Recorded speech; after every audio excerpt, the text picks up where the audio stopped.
On today's episode of Locked On 76ers, it's pretty simple for the 76ers. Win or go home. Game 6 tonight, Sixers Heat. Keith and I dissect it right here next, Locked On 76ers. You are Locked On 76ers, your daily Philadelphia 76ers podcast. Part of the Locked On Podcast Network, your team every day.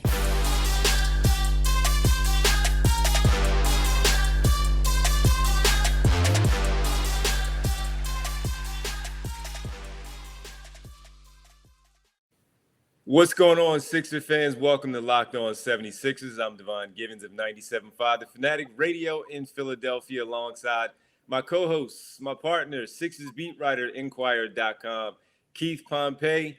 Keith, this is it. This is it. This is it. How you feeling? How you feel about it? You think they can pull this one out? Honestly, I don't know if I lean towards you asking me that question. I would simply say that every team has won the home games. They played poorly in games 1 and 2. They came back and they won those 2 games in 3 and 4 at home. They got blitzed on Tuesday night. And why wouldn't they be able to come back home and hold serve? Because that's just the way that the series has gone with the home team. So right now, I'd say that, again, why wouldn't they win tonight's game and even this thing up and force to game number 7? How about you? Put it this way, bro. I already booked and made my hotel reservations for Smart Saturday. Man. So, Smart man. You know what I mean? Now, it's one of them things where you can cancel, right? But I already made my hotel reservations. I woke up this morning. I feel good about the 76ers. I don't think that we'll see Joel Embiid struggle 2 games in a row. Great players rarely struggle 2 games in a row, right? That's what they say. Yeah. So, I think that the home crowd is going to ride him and, or going to motivate him. And I feel like, I feel like the Sixers get this one. Now, Game 7 is a tough one. But again, that's how I feel right about now. So we'll see. That's right. It's right about now. We'll see how you feel right about then, right before tip. Well, we got to tell everybody first, Keith, thanks everybody for making Locked On 76ers your first listen every day. And remember, Locked On 76ers is free and available on all platforms, including right here on YouTube at Locked On 76ers. All right, man, this is it for them. And they put themselves in this position where they are right now in a game 6. So the way however things started off in games 1 and 2, where it looked really, really bleak for them, here we are, and they have an opportunity. And look, they just simply have to come out there and protect the home floor. Every team has won on their home floor. No team has won on the road yet, and we don't want to see Miami be that team tonight. So when we look at this one, Keith, they are as frustrating as things were on Tuesday with how they lost, the 35-point blowout, the lack of effort, no energy in the game, and just seeing so many players just look so lethargic out there in a situation where it was a must-win. They have a chance to erase that and get ready for Game 7 and an opportunity to move on to the Eastern Conference Finals.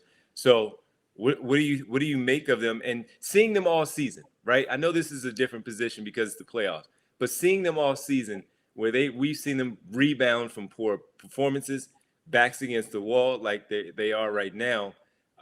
Just your overall the thought of them from everything that you've seen from them all season long, 90-plus games already played. Going into this, when you said you feel good about it, is that a good part of what you've seen from them all season long, bouncing back in a spot like this? Exactly. I mean, when you look at the 76ers, the Sixers are a team that they break your heart. You leave, and then all of a sudden they come back and they surprise you. Honestly, that's who they are. Like, the Sixers are that team that whenever you think that is doom and gloom, they arise. And I feel like that is what makes me feel as if they have a chance to win. They played poorly, man. The defense was awful. They gave up a lot of open shots. But I equate this to when they went to Memphis earlier this season without two of their best players playing, without son-in-law Steph Curry and Joel Embiid, and they go out there and they do the thing. They play well. Also, they go they come out and they play the Milwaukee, excuse me, they played the Miami Heat earlier without James Harden and Joel Embiid, and they do well. So, it's one of those things where, you look at the 76ers and you say to yourself, like, whenever we think that they're about to get bounced, they win. But whenever you think they're about to do something dangerous, then they always bring you back down to earth. So, to me, it's one of those things where you have to say, like, this is the reason why I feel this way. I also believe that, role players tend to play better on at home, which, as Doc Rivers and we all talked about, you and I spoke about that before. So, I think like George Niang is going to get out of the offer. I feel like Danny Green is going to be able to make some shots. Other guys are going to step up, but I do think that they'll win tonight.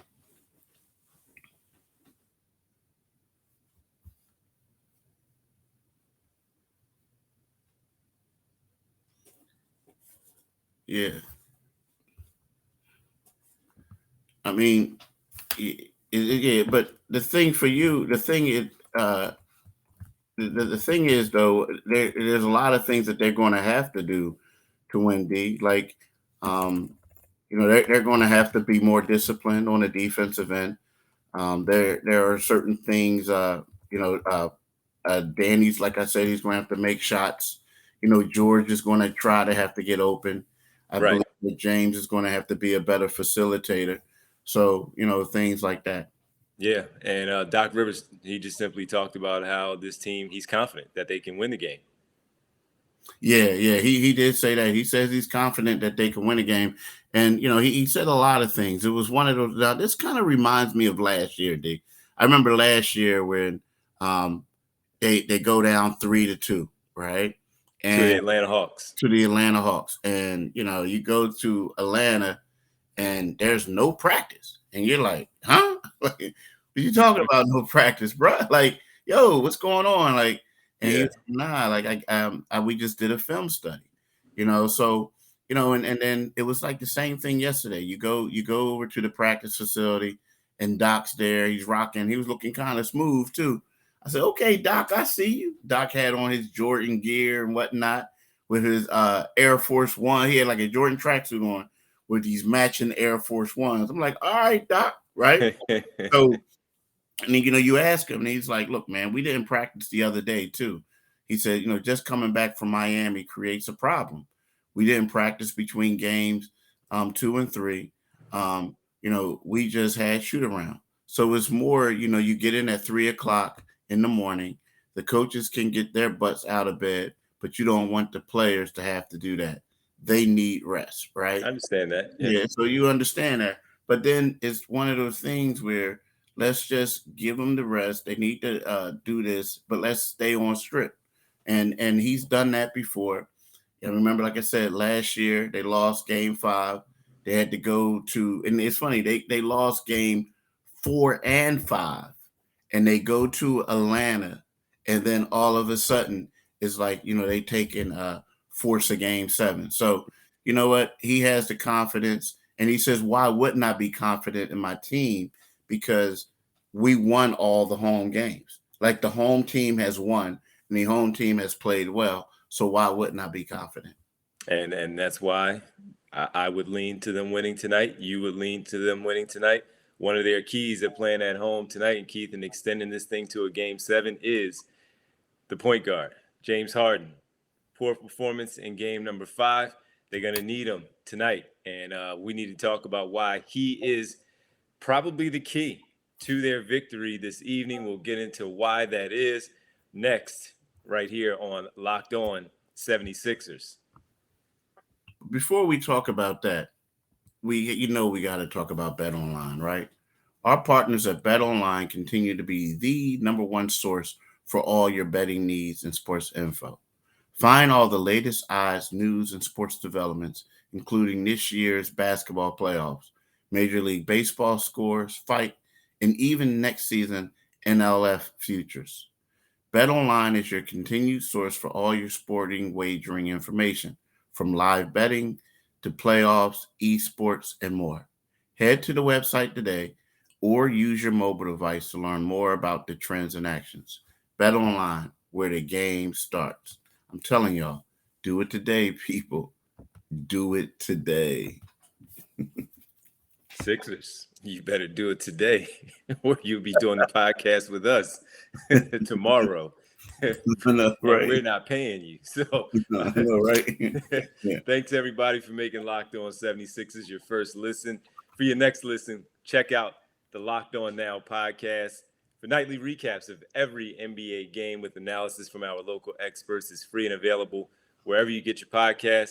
The Milwaukee Bucks defeated the Boston Celtics in Game 5. They take a 3-2 series lead in the other Eastern Conference semifinal matchup. And the Memphis Grizzlies return home and knock off the Golden State Warriors in a big way to force a Game 6 back in the Bay Area. So we want the 76ers to now force a Game 7 with everybody extending their series. We need them to force a Game 7. And part of that, Keith, is James Harden in the game on Tuesday. 14 points, 5 for 13 shooting. He played a game-high 37 minutes and 19 seconds, 6 rebounds, 4 assists, 4 turnovers. The team had 16 turnovers. He had 4 of them. He is the point guard. He is the one who gets things going. He leads them. He is the one that's supposed to get them under control. He is supposed to settle things down when they get a little haywire. Also running the sets and getting them the good looks, the exotic defenses that the Miami Heat are throwing at them specifically to slow down Joel Embiid. He is the one that's supposed to be the steadying hand for the basketball team. He was not in Game 5. No one played well, but you do typically lean, especially as a veteran, on your point guard to calm the waters. He did not. They need him tonight to be just that, protect the basketball, score, facilitate, figure out that defense where Miami is not comfortable on that end. If Embiid is working hard to get the basketball and he cannot get the basketball, don't force him. Do whatever else needs to be done to make sure the offense runs. You get a good shot. You're not being outshot as far as the field goal attempts go. He needs to be a point guard tonight and score as well. I think a little bit less is more in this occasion. I mean, because when you look at it, yesterday, not yesterday, but the game, what was it, 2 days ago? It was a little bit, I'm not going to say disturbing, but it was a little bit like you see what Miami's trying to do. Miami is trying to basically trap him, and they're doubling Joel, right? So, and the Sixers, when the Sixers are at their best, especially before James came here, and even sometimes with James here, they're at their best when they move the ball. And when you have a guy like that being doubled all the time and creating 2 men, somebody's always open, right? So what they need to do more of is get back to that. And I understand that James, likes having the ball in his hands. I understand that, like as Doc said, there was a game last series where he had the ball 63% of the time. He did, right? So I think that you got to move that ball, man, because, from the jump of Game 5, we saw where they were doubling Joel and they were trapping him. But they were trying to still play a 2-man game. So I think the ball has to move. Now, that creates a problem. The problem is when James doesn't have the ball, he's very stationary. He has to be able to move and cut and get certain places. That way that can free him up to get open looks and can work well with the teammates. So, I understand they didn't practice yesterday, and this is something that this guy has been doing for years. And let's face it, he's been used to being the man who always had the ball in his hands. But me personally thinking that, if they're doubling you or if they're trapping you and they're doubling the other guy, you got to move that ball, and then you got to go somewhere else to where you can open up and get some open looks and free you up. And to me, that's key tonight. If they don't do that, if they keep trying to, have him dribble pass to Joel or try to go at the cup, it could get ugly. But when the Sixers are at their best, and people can look it up, Tobias Harris, when the ball moves, he plays his best basketball. When the ball moves, Tyrese Maxey is able to get those easy lanes, driving lanes to the basket, get out and go. So I think that's what they have to do tonight with James. A little bit less is more. I get it. He is the quarterback. He's the point guard. But you got to realize, you got to know that sometimes you might have to get rid of that ball a little bit quicker than 100%. You are. And protecting it and not turning it over when you do have it. Again, everything doesn't need to result in a shot for him. It just simply means that he has to be the one that's under control. Tyrese Maxey, this is an elimination spot. Last time he was in this position was in Atlanta a season ago for that game 6 where he was a big spark off the bench with 16 points. This time around, it's a little bit different as a starter. And you're going to need, again, your quarterback who's been in this spot multiple times to want to be that steady hand just overall. So doesn't mean he has to score a bunch of points. It would be nice. And that would mean the ball just simply found him again. Or he had some one-on-one opportunities because, to your point, that trap wasn't there, that blitz wasn't there, and he was able to take his man off the dribble, maybe get to the basket and finish. Be strong. Just simply be strong, be a good point guard, and do what you need to do to help this team advance to a Game 7 and possibly win and move on to the Eastern Conference Finals. So great points by you. I'm not disputing anything that you said. Just pointing out that in a spot like this, the one who will have the ball majority of the time is your point guard. He needs to be a point guard and have things under control tonight. Keith, the final one for us, man. We got to talk about the keys to the game, what we think needs to happen. We both believe that they have a shot to win, but there are things that they need to do. And of course, in order to do that, starting with James Harden, making sure the ball is moving, all of that.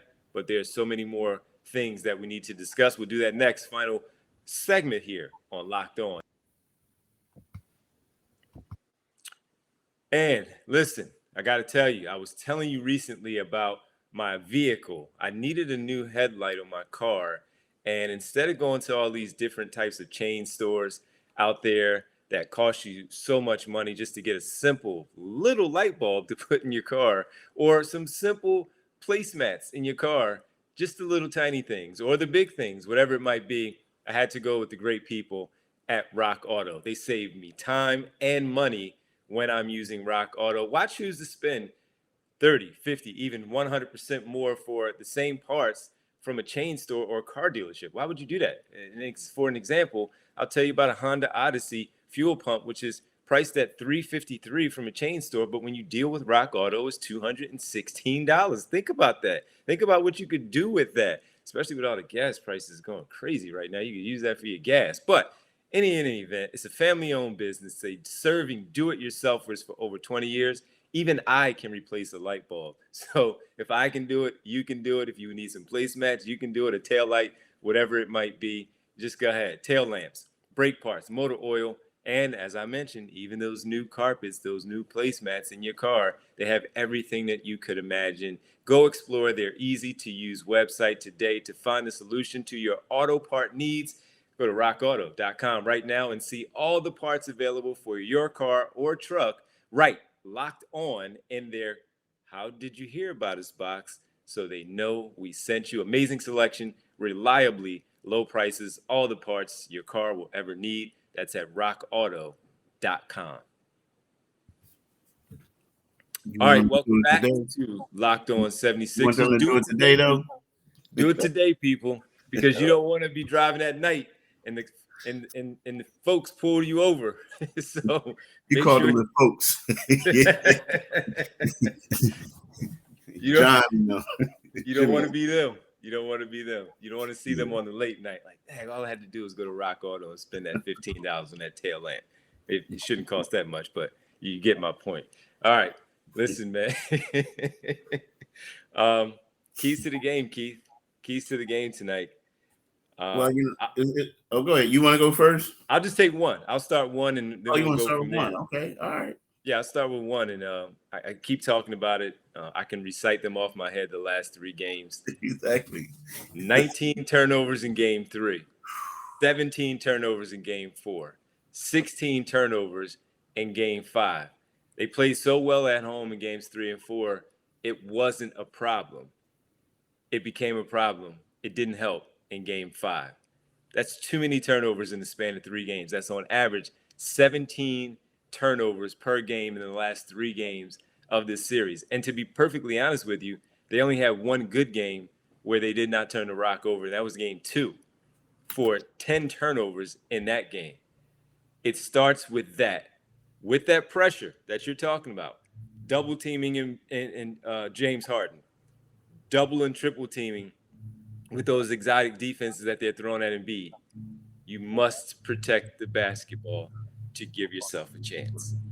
Value the basketball to give yourself a chance. I'm repeating myself, but I feel like I need to. I shouldn't have to, but I need to because of how much they've turned the rock over so much in these last 3 games. In the series overall, but specifically 19, 17, and 16 in game 3, 4, and 5.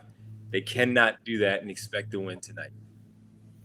Yeah, and what I'm doing, that's a great one. I think the one that I'm gonna talk about, we all know about shooting the ball and stuff like that. Yeah. But I think they got to come out with a physicality. They have to match the physicality. It just seemed like, I'm not saying they got bullied or anything like that, but there was a team that was more aggressive, more physical, and that was Miami. And the Sixers have to come out there and match that.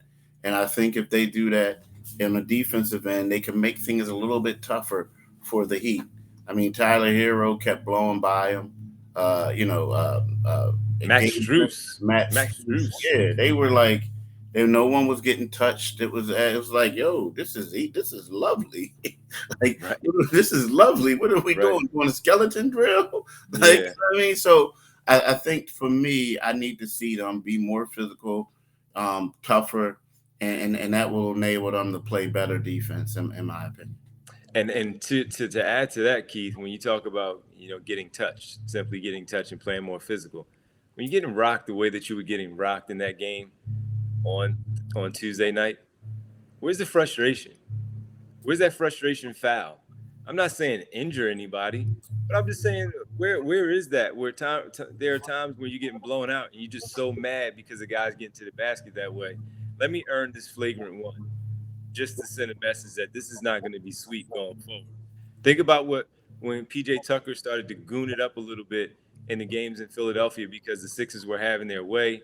He was frustrated. He got mad. He wanted to pick on Matisse Thybulle because he felt like he was set a bad pick and he got him. So what did he do? He elbowed him in the forearm, in the back, got in his face, all that stuff. Picked up a technical. Same thing in game number 4.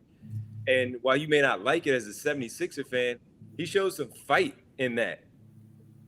They were frustrated. They were angry. Where was the anger from the 76ers? So bring that physicality tonight and let them know that it's not going to be sweet, that it's not going to be a cakewalk coming into the building tonight. The one thing for me, you mentioned, we already discussed the shooting, so that's basically self-explanatory where that needs to be done. But overall, the defense just needs to be better.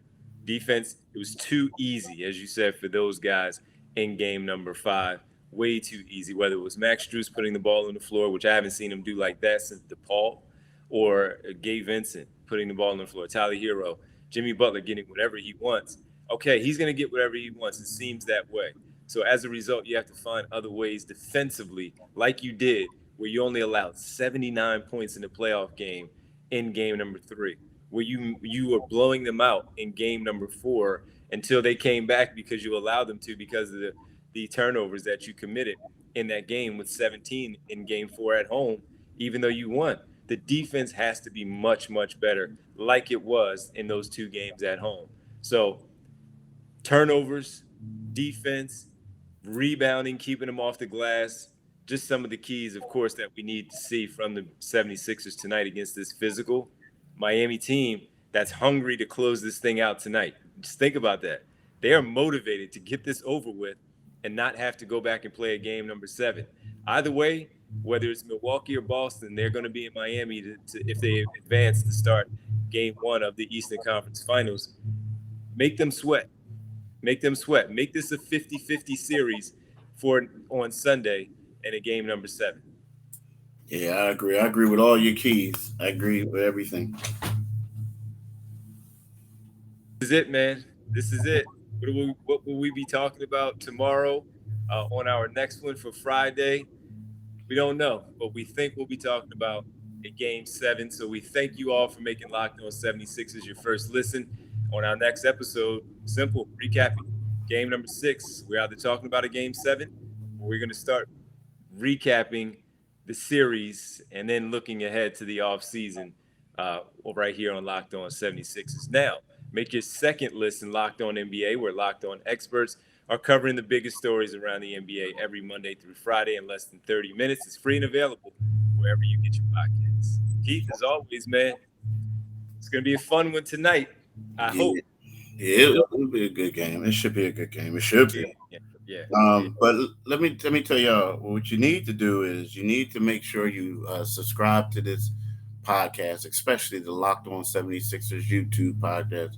It's easy. Just click on the Liberty Bell and then you get this podcast.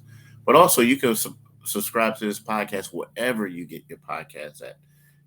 So do that today, people. Do it today. Oh, and lastly, you need to follow my man Divine G 975 on Twitter. It's Divine G 975 on Twitter, and also give me a follow at Pompey on Sixers. That's right, folks. Subscribe to the podcast. We appreciate it. We really do. Thanks for taking time to watch us also on YouTube. Hit that Liberty Bell button, that icon, and we'll be with you every day talking Sixers basketball, hopefully going forward with a game 7, and we'll take it one game at a time. We'll stop right there, game 7, and that's it. All right. Keith, thanks, man, and I look forward to talking to you tonight after this big game, must-win situation for the Sixers. Thanks, man. All right, brother. Peace. All right. Thanks, y'all.